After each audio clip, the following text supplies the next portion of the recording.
அவன் எதிரில் யார் வந்தாலும் அவர்கள் வீரத்தில் பாதி வாலிக்கு போய்விடும். அதனால்தான் ராமரே மறைந்திருந்து கொள்கிறார். அது மாதிரி எனக்கு எதிரில் யார் வந்தாலும் அவர்கள் அறிவில் பாதி எனக்கு வந்துவிட வேண்டும் என்றுதான் வாலி என்று பெயர் வைத்துக் கொண்டேன். அவர் பெயர் ரங்கராஜன். வாலி என்று பெயர் வைத்துக் கொண்டேன் என்று வாலி சொல்கிறார். உடனே நாப்பா சொன்னாராம், அப்படியா, ஆனா உங்களை பார்த்தா அப்படி ஒன்றும் அறிவு வந்தவர் மாதிரி தெரியலையே. உடனே வாலி சொன்னார், என்ன செய்வது, எனக்கு எதிரில் வருகின்ற எல்லோரும் உங்களை போலவே இருக்கிறார்களே.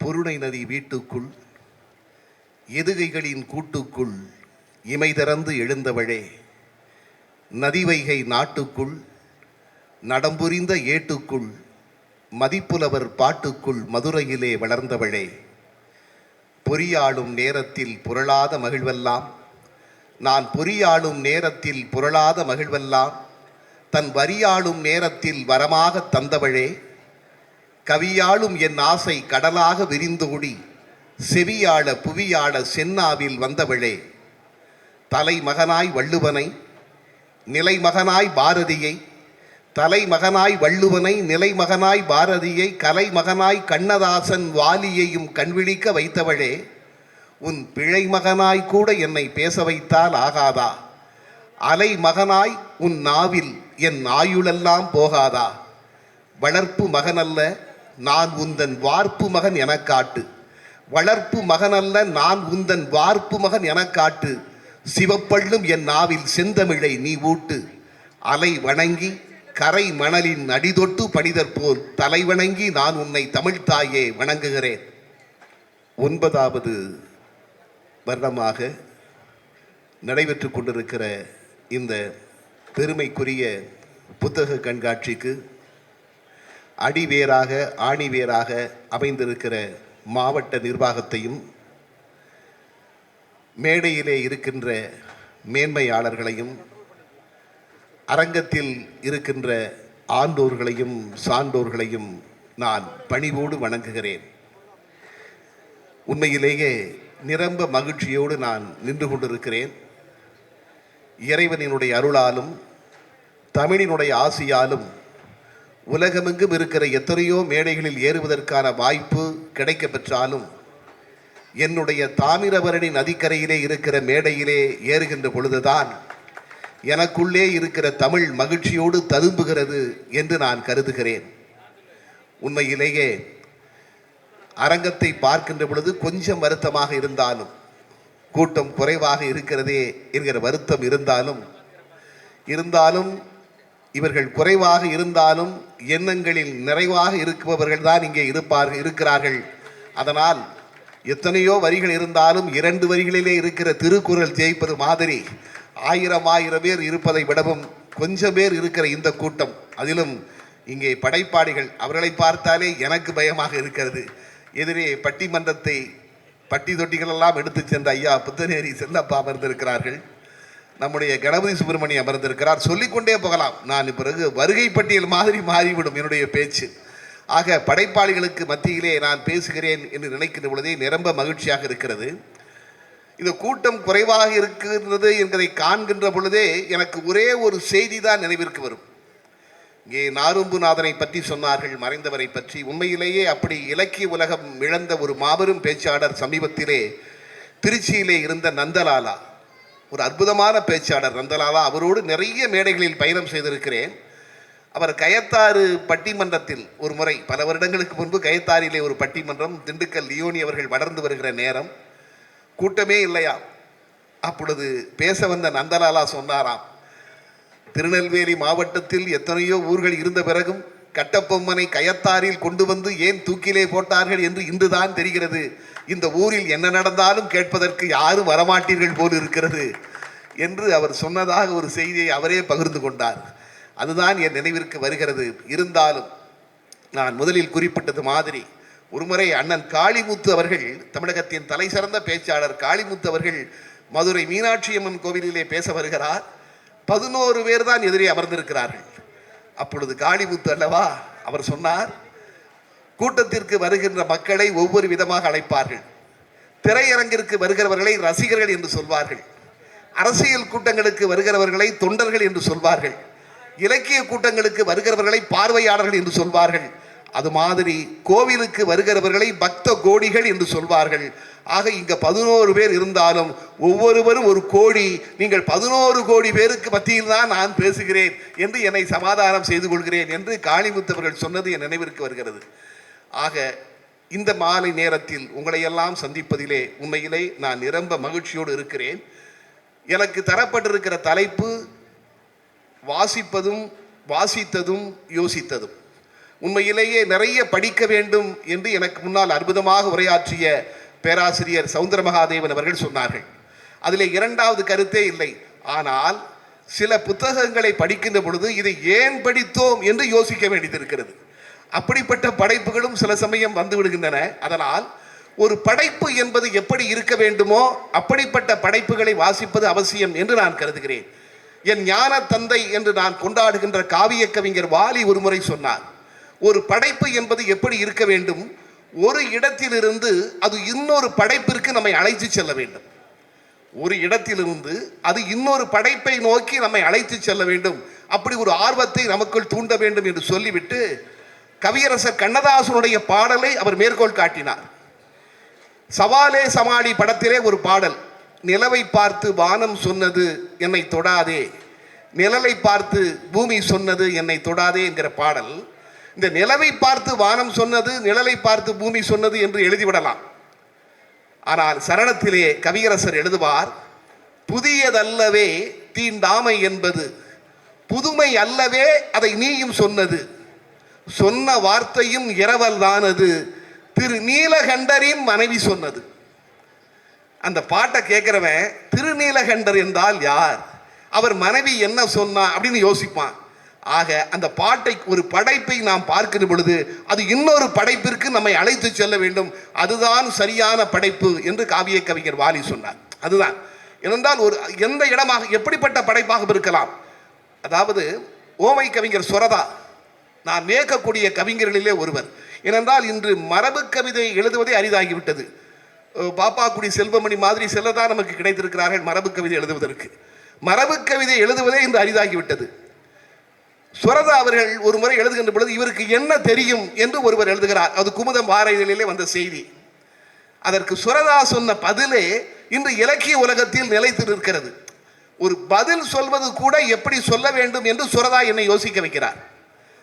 உனக்கு என்ன தெரியும் என்று கேட்பவர்களை பார்த்து சுரதா சொல்கிறார், ஆடுதற்கு தெரியாத பருவ மங்கை அழகான முற்றத்தை கோணல் என்றால் வீடு கட்டி வைத்தவர்கள் சிரிப்பதன்றி வேறென்ன செய்வர், எந்த நாளும் இலக்கியத்தில் ஈடுபடாதிருக்கும் இவர் எந்தன் பாட்டை எடை போட வந்துவிட்டார், மாடு முட்டி கோபுரங்கள் சாய்வதில்லை, மாணிக்கம் கூழாங்கல் ஆவதில்லை.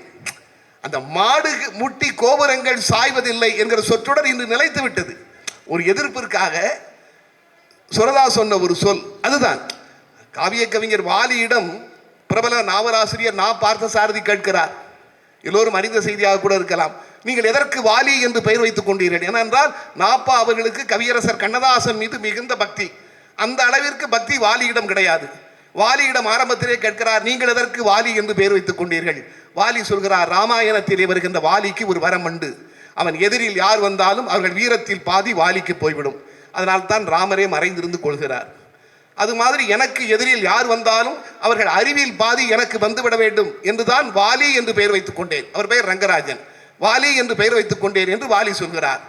உடனே நாப்பா சொன்னாராம், அப்படியா, ஆனா உங்களை பார்த்தா அப்படி ஒன்றும் அறிவு வந்தவர் மாதிரி தெரியலையே. உடனே வாலி சொன்னார், என்ன செய்வது, எனக்கு எதிரில் வருகின்ற எல்லோரும் உங்களை போலவே இருக்கிறார்களே. அதாவது ஒரு பதில் சொல்வது கூட. பேரறிஞர் அண்ணா 1962 சட்டமன்றத்தினுடைய கடைசி கூட்டத்தொடர், 57 எலெக்ஷன்ல ஜெயிச்சு அந்த சட்டமன்றத்துடைய கடைசி கூட்டத்தொடர். சி சுப்பிரமணியம் அவர்கள் சொல்கிறார், நான் இனிமேல் சட்டமன்றத்திற்கு போட்டியிட போவதில்லை, பாராளுமன்றத்தில் நிற்க போகிறேன், அதனால் என்னை எல்லோரும் வாழ்த்தி அனுப்புங்கள் என்று சி சுப்பிரமணியம் சொல்கிறார். அண்ணா பேசுகிறார், பேரறிஞர் அண்ணா பேசுகிறார், நாங்கள் 15 பேர் சட்டமன்றத்திற்கு வந்தோம், முதலாக நாங்கள் சட்டமன்றத்திற்கு வந்தோம், இயேசுநாதர் தன்னுடைய சீடர்களை வழிநடத்துவது மாதிரி சி சுப்பிரமணியம் தான் எங்களை வழிநடத்தினார் என்று அண்ணா சொல்கிறார்.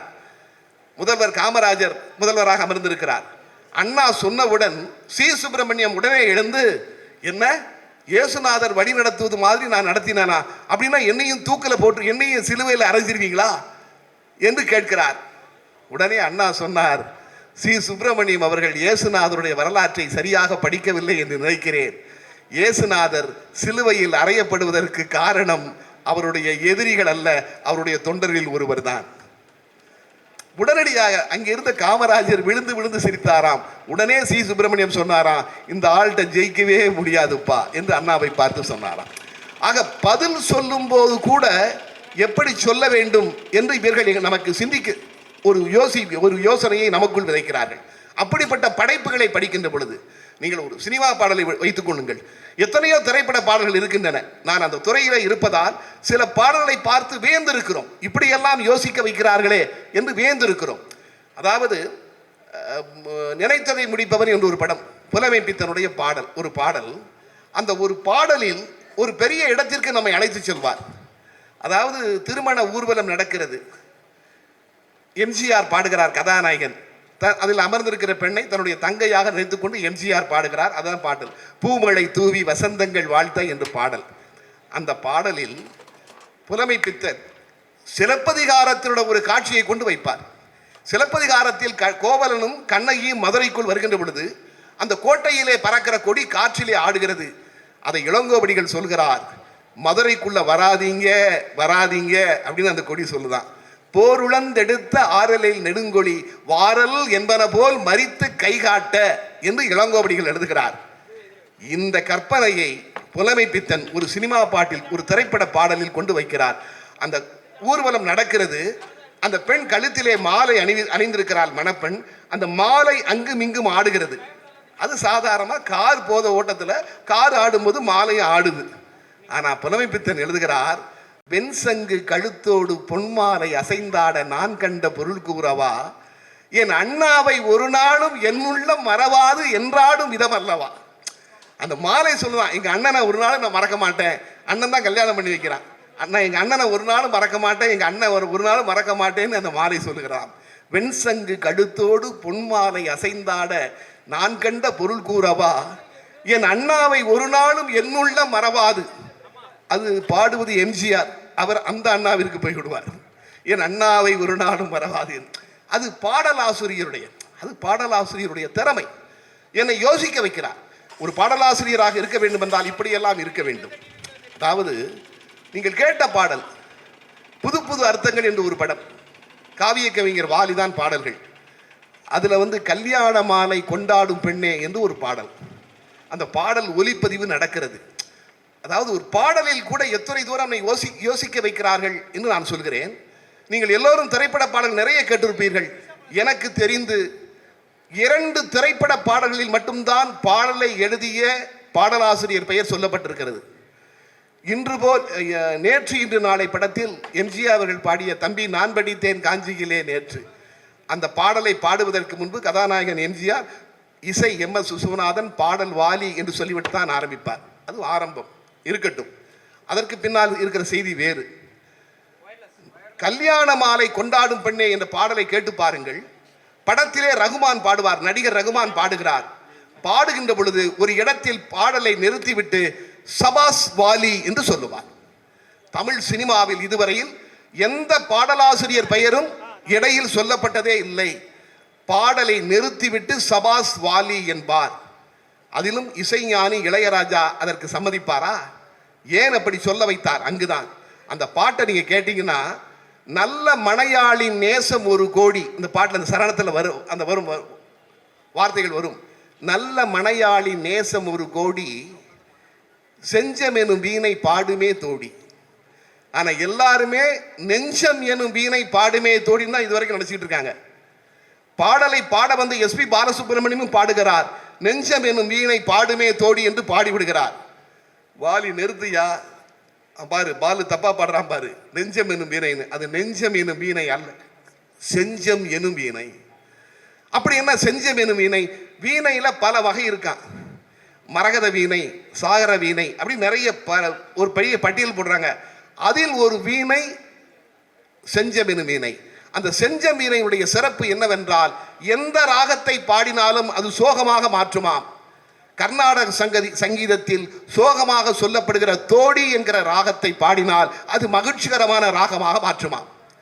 அந்த படத்தினுடைய கேரக்டர் மனைவியால் ரொம்ப கஷ்டப்படுகிறவன், ரொம்ப சோகத்தில் இருக்கிறவன், அவன் சொல்றான், நான் செஞ்ச மீனை மாதிரி எனக்கு தோடியை கொடுத்தா கூட உங்களுக்காக நான் சந்தோஷமா பாடுவேன் என்று சொல்கிறான்.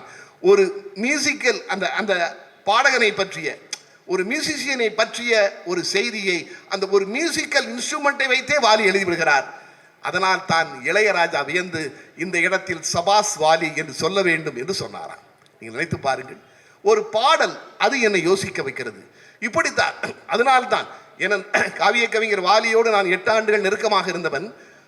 ஒரு மரபு கவிதையை கூட எவ்வளவு எளிமையாக சொல்ல வேண்டும் என்று சொல்ல வைத்தவர், யோசிக்க வைத்தவர். மாம்பூவின் மென்மையொத்த மாதா நீ மணிவாயின் தாம்பூலம் வாங்கியதால் தமிழ் சொன்னான் காலமேகம், மீன் தூக்கும் விழியாளே மீனாளே மீண்டும் தாம்பூலம் தரித்து என் தலைமேலே துப்பிடுக. திருவானைக்கு அம்பாளை பற்றி வாலி ஒரு 10 பாடல் எழுதியிருக்கிறார். உரையே தேவையில்லை. ஒரு மரபு கவிதை கூட எவ்வளவு எளிமையாக இருக்க வேண்டும் என்பதற்கு மாபெரும் உதாரணம் அந்த பாடல்கள். பச்சை பசும் தளிராம் பாலகனாம் சம்பந்தன் கொச்சை மொழி குதப்பி குளக்கரையில் கூவியல கச்சை முடிச்சவிழ்த்து கருத்த முலை பால் எடுத்து பிச்சை கொடுத்த அன்னையே மிச்சத்தை எனக்கு கொடு என்று எழுதியவர். ஆக படிக்கின்ற பொழுதோ இப்படித்தான் எழுத வேண்டும். அவர்கள் தான் யோசிக்க வைக்கிறார்கள், எப்படி எழுத வேண்டும் என்று நம்ம யோசிக்க வைக்கிறார்கள். மாப்போ சிவஞானம் என்கின்ற ஒரு மாபெரும் தமிழறிஞர், அவருடைய அரசியல் கருத்துக்களில் 1000 கருத்து வேறுபாடுகள் உண்டு, அது வேறு. ஆனால் 150 புத்தகங்களை எழுதியவர் ஐயா சௌந்தர மகாதேவன் அவர்கள் சொன்னார்கள் அல்லவா, வாசியுங்கள் வாசியுங்கள் என்று.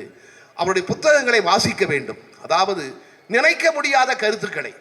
இப்படித்தான் ஏவிஎம் ராஜேஸ்வரி மண்டபத்தில் மாதம் ஒரு நாள் என்று 1 வருடம் சிலப்பதிகாரத்தை பற்றி பேசியிருக்கிறார்.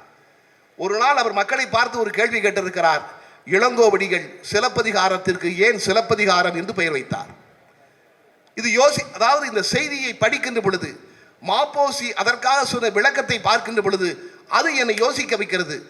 அவர் நம்மை யோசிக்க வைக்கிறார். இளங்கோவடிகள் உண்மையிலேயே சிலப்பதிகாரத்திற்கு அந்த காரணத்தால் தான் வைத்தாரா என்று தெரியவில்லை.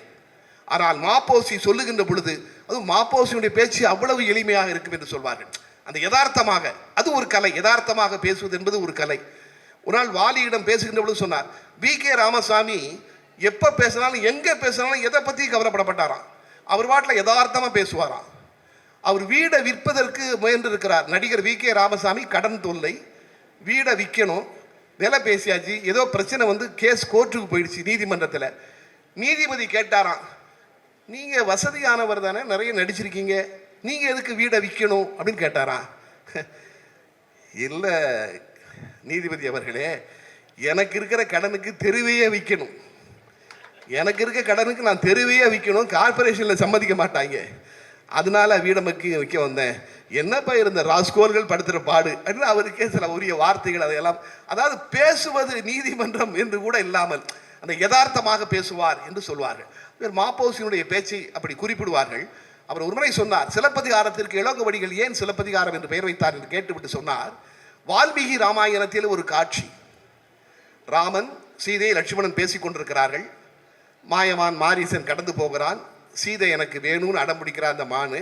ராமன் ஏதோ சமாதானம் சொல்கிறான், கேட்கல. ராமன் மனைவி கேட்டு விட்டாலே, அழகான மனைவி வேறு, கேட்டு வில் எடுத்துட்டு மானை பிடிக்க போறாரு, தெரியும் நடந்தது தெரியும். மாரீசன் கீழே விழுகிறான், சீதை இளங்கோவை அனுப்பிச்சிட்டா, லட்சுமணனை அனுப்பிச்சு விட்டார். ராமனும் லட்சுமணன் திரும்பி வருகிறார்கள், சீதையை காணவில்லை. எனக்கு தெரிந்து மனைவியை காணவில்லை என்றதும் கதறி கதறி அழுத ஒரே கணவன் ராமன் தான். கதறி, அது சோகமாக கம்பராமாயணத்தை விடவும் வால்மீகி ராமாயணத்தில் அது அதிகமாக காட்டப்படுகிறது என்கிறார்கள். பிறகு அனுமார் கூட்டு போறார் சுக்ரீவன்ட்ட. சுக்ரீவனிடம் நடந்ததை சொல்கிறான். அப்பொழுது சுக்ரீவன் சொல்கிறான், நேற்று நான் கானகத்தின் வழியாக நடந்து வந்து கொண்டிருந்தேன். அப்பொழுது வானத்தில் ஒரு பெண்ணினுடைய அழுகுரல் கேட்டது. அது மட்டுமல்ல, தான் அணிந்திருந்த நகைகளை எல்லாம் அவள் எடுத்து கீழே எறிந்தாள். அவற்றை நான் எடுத்து வைத்திருக்கிறேன், அவை உங்கள் மனைவியின் அணிகலன்களா நகைகளா என்று பார்த்து சொல்லுங்கள் என்று சொல்லிவிட்டு ராமனிடம் கொடுக்க, ராமன் அதை லட்சுமணன் ஒரு பெண் அணிவதைப் போல வரிசைப்படுத்தினாராம். மேலே நெத்திச்சூடி, கழுத்து சங்கிலி, இடுப்பில் அணியக்கூடிய ஒட்டியானம், காலில் அணியக்கூடிய சிலம்பு என்று வரிசைப்படுத்தி பக்கத்திலே இருந்த லட்சுமணனை பார்த்து ராமன் சொன்னாராம், தம்பி லட்சுமணா, இவை உன் அண்ணியாரின் நகைகளா என்று பார்த்து சொல் என்று லட்சுமணனிடம் ராமன் சொல்கிறார். அப்பொழுது லட்சுமணன் சொன்னாராம், அண்ணா, என் அண்ணியை தினமும் பணிந்து என் அண்ணியின் பாதங்களை வணங்கித்தான் எனக்கு பழக்கம். ஒரு நாளும் என் அண்ணியை நான் நிமிர்ந்து பார்த்ததே இல்லை. அதனால் என் அண்ணி தன் பாதங்களில் அணிந்திருந்த சிலம்பு மட்டும்தான் எனக்கு தெரியும், மற்ற நகைகளை பற்றி எனக்கு ஒன்றுமே தெரியாது என்று லட்சுமணன் சொன்னாராம். இதை நிறுத்திவிட்டு, இந்த இடத்தில் நிறுத்திவிட்டு மாப்போசி சொன்னாராம், சீதை எப்படி ஒரு பத்தினி தெய்வமோ அதை போல கண்ணகி ஒரு பத்தினி தெய்வம். கண்ணகியினுடைய கதைக்கு கண்ணகி காவியம் என்று பெயர் வைத்து அதை படிப்பவர்களுக்கு கண்ணகியின் முழு உருவமும் நினைவிற்கு வரக்கூடாது. அந்த கதையை படிப்பவர்களுக்கு கண்ணகியின் பாதங்கள் மட்டும்தான் நினைவிற்கு வர வேண்டும் என்றுதான் சிலப்பதிகாரம் என்று பெயர் வைத்தார் என்று மாப்போசி சொன்னாராம். நீங்கள் நினைத்து பாருங்கள், ஒரு ஒரு பெயர் கூட நம்ம யோசிக்க வைக்கிறது. இந்த இடத்துல நம்ம புலவர் சண்முக வடிவேல் இருக்கார், திருவாரூர், அற்புதமான பேச்சாளர். அவருக்கே உரிய நகைச்சுவையில் சொல்லுவார். ராமன்ட்ட வந்து சுக்ரீவன்ட்ட ராமர் சொல்றாரு, என்னுடைய மனைவியை காணோம், மீட்டு தரணும், மீட்கணும்னு அது விஷயம் பேசுறாங்க. சுக்ரீவன் சொன்னாரா, என்னுடைய மனைவி எங்க அண்ணன் வாலி தூக்கிட்டு போயிட்டான், என் மனைவியை மீட்பதற்கு நீங்க உதவணும்னாராம். பக்கத்துல இருந்து அனுமார் யோசிச்சாராம், ஓஹோ, கல்யாணம் பண்ணாலே தூக்கிட்டு போயிடுவாங்க, இவருக்கு கல்யாணமே பண்ணக்கூடாது. இது வந்து அவருக்கே உரிய நகைச்சுவையில் நம்ம சண்முகவடிவேல் ஐயா சொல்வது. எதற்காக என்றால், ஒரு சிலப்பதிகாரம் என்கிற ஒரு பெயர், நினைத்து பாருங்கள், எவ்வளவு தூரம் யோசிக்க வைக்கிறது. ஆக இப்படிப்பட்ட செய்திகளை நாம் வாசிக்கிற செய்திகளை எல்லாம் ஒரு 5 நிமிடத்தில் நான் முடித்து விடலாம் என்று கருதுகிறேன். வாசிக்கக்கூடிய செய்திகளை எல்லாம், அந்த செய்திகள் நம்மை மறுபடி யோசிக்க வைக்கின்றன. அதுதான் முக்கியம். நான் ஒரு சமீபத்தில் NS கிருஷ்ணனுடைய வாழ்க்கை வரலாற்றை வாசித்து பார்த்தேன், ஒரு புத்தகம். அதாவது ஒரு மனிதன் வாழ்க்கையில் உதவி செய்ய வேண்டும், ஆனால் இப்படியெல்லாம் செய்ய முடியுமா என்பதற்கு உதாரணமாக வாழ்ந்தவர் கலைவாணர். அதனால் தான் கவியரசர் கண்ணதாசன் தப்பியே பிறந்த நெஞ்சம், தாய் நெஞ்சம், பிள்ளை நெஞ்சம், செப்பரும் கொடையின் நெஞ்சம், தேனிலே தோய்ந்த நெஞ்சம், ஒப்பிலா மணியாம் எங்கள் உயர் கலைவாணன் கொண்ட நெஞ்சம், இப்புவி உடனால் மட்டும் இனி பிறர் காணா நெஞ்சம் என்று பாடினார். அப்படிப்பட்ட உள்ளவர் ஒரு முறை அவருடைய அசோகா பிக்சர்ஸ் உடைய கணக்கை எடுத்துக்கொண்டு இன்கம் டேக்ஸ் ஆபீஸிற்கு அந்த அசோகா பிக்சருடைய கணக்கப்புள்ள போயிருக்கிறார். கணக்கை கொடுத்திருக்கிறார். Income tax officer Damodara Rao கணக்கை பார்க்கிறார். பார்த்துட்டு சொன்னாரா, இது என்னையா கணக்கு, சுப்பிரமணியனுக்கு 100 ரூபா, கந்தசாமிக்கு 200 ரூபா, ஆறுமுகத்துக்கு 300 ரூபா, இப்படி எழுதி வச்சிருக்கீங்களே, என்னையா கணக்கு இதுன்னாரா. அவர் உடனே கணக்கப்புள்ள சொன்னாரா, இல்லையா, எங்கள் கலைவாணர்கிட்ட வந்து யார் என்ன உதவின்னு கேட்டாலும் உடனே பண்ணிடுவார், எதுவுமே கேட்க மாட்டார், உடனே எடுத்து கொடுத்துருவார், அந்த ரூபாயை தான் எழுதி வச்சிருக்கோன்னு. அப்படிப்பட்ட நல்லவர் அவங்க. ஒரு ஆமையா, உண்மையிலே யார் என்ன கேட்டாலும் கொடுத்துருவார்யா, சரி நீங்கள் இங்கே இருங்க என்று சொல்லிவிட்டு அந்த இன்கம் டேக்ஸ் ஆபீசர் நேராக அசோகா பிக்சர்ஸ் ஆபீஸிற்கு போயிருக்கிறார், அந்த அலுவலகத்திற்கு போயிருக்கிறார். அங்கே கலைவாணர் அறைக்கு இவரை அழைத்திருக்கிறார்கள், அனுப்பி வைத்திருக்கிறார்கள். கலைவாணர் இவரை எழுந்து வரவேற்று உட்கார்கள். யாருன்னு இருக்கிறாரு, ஐயா, நான் ஒரு ஏழை ஐயா, ஒரு 1000 ரூபாய் இல்லாமல் என் சகோதரியினுடைய திருமணம் நின்று விட்டது, நீங்கள் ஒரு 1000 ரூபாய் கொடுத்தீங்கன்னா கல்யாணத்தை முடிச்சிடலாம் ஐயான்னு சொன்னாராம். உடனே வந்து NS கிருஷ்ணன் சொன்னாராம், 1000 ரூபாயால் ஒரு திருமணம் நிற்பதா, கூடவே கூடாது, நீங்கள் உட்காருங்கள், முதலில் காஃபி சாப்பிடுங்கள் என்று காஃபியை வரவழைத்து விட்டு என்னுடைய கணக்கு பிள்ளை இன்கம் டேக்ஸ் ஆஃபீஸ் வரைக்கும் போயிருக்காரு. அவர் வந்த உடனே 1000 ரூபாய் உங்களுக்கு தர்றேன், நீங்கள் எதில் வந்தீங்கய்யா, நான் நடந்து தான் வந்தேன், உங்கள் வீட்டு வர என் கார்லேயே உங்களை அனுப்பி வைக்கிறேன், உட்காருங்க என்று சொல்லி சொன்னதும் அவர் தாமோதர ராவ் என்கிற அந்த இன்கம் டேக்ஸ் ஆஃபீஸ் அப்படியே எழுந்து நின்று, ஐயா, உண்மையிலேயே நான் எதிர்பார்க்கவே இல்லை, உங்கள் கணக்கு பிள்ளை வந்து சொன்னாங்க, என்னையா இப்படி கணக்கு எழுதியிருக்கிறீங்கன்னு கேட்டவன, இல்லை, எதை கேட்டாலும் எங்கள் யார் வந்து என்ன கேட்டாலும் எங்கள் கலைவாணர் கொடுத்து விடுவார் என்று சொன்னார். அது உண்மையிலேயே நிஜம்தானா என்று நான் நினைத்தேன். ஆனால் நேரில் இதை அறிந்து கொண்டேன். இனிமேல் உங்கள் கணக்குகளை அப்படியே நாங்கள் ஏற்றுக்கொள்கிறோம். ஆனால் ஒரே ஒரு யோசனை, யாருக்கு என்ன பணம் கொடுத்தாலும் ஒரு வவுச்சர் மட்டும் வாங்கி அதோடு இணைத்து விடுங்கள் என்று அந்த இடத்திலே சொன்னாராம். நினைத்து பாருங்கள். அதனால்தான் ஆக இப்படிப்பட்ட செய்திகளை படிக்கின்ற பொழுது இவைதான் என்னை மீண்டும் மீண்டும் இந்த செய்திகளை வாசிக்கின்ற பொழுது இவைதான் நம்மை மீண்டும் மீண்டும் யோசிக்க வைக்கின்றன. ஒரே ஒரு செய்தியை மட்டும் நான் சொல்லி நிறைவு செய்கிறேன். நம்முடைய செல்வ கணபதி அவர்கள் எழுதிய புத்தகம் விடை தேடி வினாக்கள் என்று ஒரு புத்தகம் படித்தேன். அதாவது இவ்வளவு நாளும் நமக்கு தெரியாத பல கருத்துக்களை ஒரு திருக்குறளில் கூட இப்படியெல்லாம் இருக்குமோ என்ற ஒரு மிகப்பெரிய புது பொருளை அந்த புத்தகம் தாங்கி நின்றது. அதாவது பயன்தூக்கார் செய்த உதவி நயன்தூக்கின் நான் ஒன்றை மட்டும் சொல்லி நிறைவு செய்கிறேன். பல செய்திகள் அதில் இருக்கின்றன. பயந்தூக்கார் செய்த உதவி நயன் தூக்கின் நன்மை கடலின் பெரிது. நீங்க உங்க கையில யாரு திருக்குறள் இருந்தாலும் இதுக்கு பொருள் எடுத்து பாருங்க. பயந்தூக்கார் செய்த உதவி நயன் தூக்கின் நன்மை கடலின் பெரிது. இதுல எல்லாரும் என்ன சொல்லியிருக்காங்க? எதிர்பாராமல் செய்யக்கூடிய உதவி என்பது செய் நன்றி அறிதல் வரக்கூடிய திருக்குறள். எதிர்பாராமல் செய்யக்கூடிய உதவி என்பது கடலை விட பெரியது. இதுதான். இன்னும் நம்ம புலியூர் கேசியன் அவர்கள் கடலின் அளவை விட பெரியது என்றும் எழுதியிருப்பார். இதுதான் சொல்லப்பட்டிருக்கிறது. இவ்வளவு நாளும் பொருள் இதுதான் சொல்லப்பட்டிருக்கிறது. ஆனால் செல்வ கணபதி அவர்கள் சொல்கிறார், இதற்கு பொருள் அது அல்ல. பயந்தூக்கார் செய்த நயந்தூக்கி நன்மை கடலின் பெரிது என்பது திருவள்ளுவர் கடலின் அளவை வைத்து சொல்லவில்லை. என்ன அவர் எழுதுகிறார்? சூரியன் வந்து கடல்ல தண்ணீரை கேட்கிறது, கடல் கொடுக்கிறது. என்ன நினைச்சு கொடுக்குமா? இப்ப கேட்குது கொடுப்போம், இது எங்க போகுது? நாளைக்கு மேகமாக மாறும், மழையாக பொழியும், நதியாக ஓடி மறுபடியும் நம்மகிட்ட தானே வரும் என்று நினைத்து கொண்டு கடல் கொடுக்கிறதாம். அம்மாட்ட ஒருவன் வீட்டில் யாசகம் கேட்டு வருகிறான். அம்மா அவனுக்கு ஒரு சின்ன இட்லியோ ஒரு தோசையோ கொடுக்குறாங்க.